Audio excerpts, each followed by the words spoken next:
بسم اللہ الرحمن الرحیم۔ السلام علیکم ناظرین، خبر یہ ہے کہ گزشتہ دن ٹی ایل پی کے سربراہ حافظ سعد رضوی کو رہا کر دیا گیا۔ حکومت نے ان کو جو رہا کیا، ان کے پر الزام رہا تھا کہ انہیں لوگوں کو بھڑکا کے خوب ہنگامہ آرائی کرائی، جس کے نتیجے میں 9 پولیس والے بھی شہید ہوئے، اور اس طرح سے بہت ساری املاک کو جلایا گیا، گاڑیاں توڑ دی گئی، نقصان ہوا۔ لیکن حکومت کے ساتھ معاہدے کے بعد ان کو عام معافی دے دی گئی، عام معافی نہیں بلکہ ایگریمنٹ ان کے ساتھ ہو گیا، اور وہ آج رہا ہو گئے ہیں۔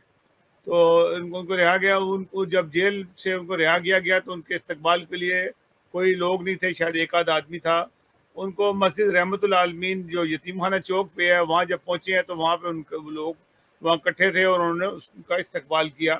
تو وہ استقبال کی ویڈیو جو سی ہے وہ آپ کو ہم دکھائیں گے اور پھر آگے بات کرتے ہیں۔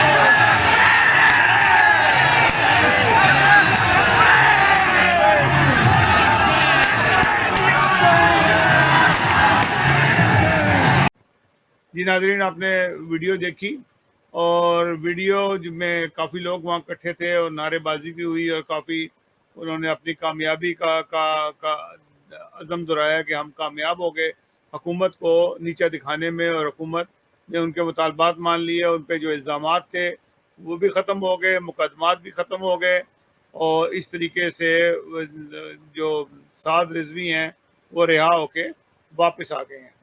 آپ کو یاد ہے کہ 21 نومبر تک خادم حسین رضوی کا عرس ہے، تو اس کی عرس کے جو ہے نا میں اب شرکت کر رہے ہیں، اور یہ 21 تک جو سے ہے یہ عرس منایا جائے گا خادم حسین رضوی صاحب کا۔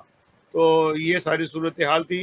بس ایک سوچنے کی بات یہ ہے کہ اگر آپ کے پاس طاقت ہے تو آپ کتنے بھی آپ نے قتل کیے ہوں، کتنا بھی کچھ ہنگامہ رائی کی ہو، مارا ہو، آگے لگائی گئی ہوں، تو حکومت جو سی ہے، اس حکومت کا یہ فائدہ ہے عوامی حکومت کا کہ یہ حکومت بہت جلد آپ کے مطالبات کو مان لیتی ہے، اور آپ نے کوئی قتل کیے ہیں تو وہ معاف ہو جاتے ہیں۔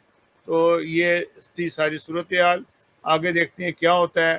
ابھی اس کے بعد ان کا کیا لائے عمل ہوگا، یہ کچھ مزید اس قسم کی حرکات کریں گے یا کچھ ایسی کام کریں گے جس سے عوام کی فلاح بہبود ہو۔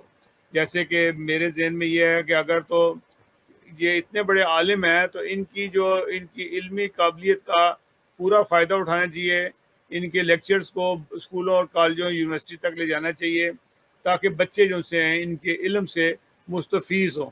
اور خادم حسین رضوی صاحب کے تو وہ تقریر اور جتنی بھی چیزیں ہیں وہ سامنے ہیں، یوٹیوب پہ بھی موجود ہیں۔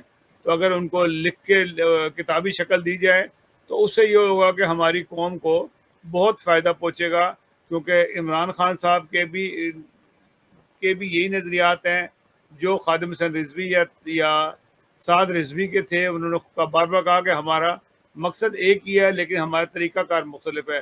اگر عمران خان صاحب کے طریقہ کار بھی چلے تو اس کا مطلب ہے کہ ان کے جو علم ہے اس کو کتابی رنگ دے کے یونیورسٹیز اور کالج اور اسکولوں میں بھی پڑھایا جائے۔ تو ناظرین، اگلے پروگرام تک کے لیے ہمیں اجازت دیجیے گا۔ اللہ حافظ و ناصر۔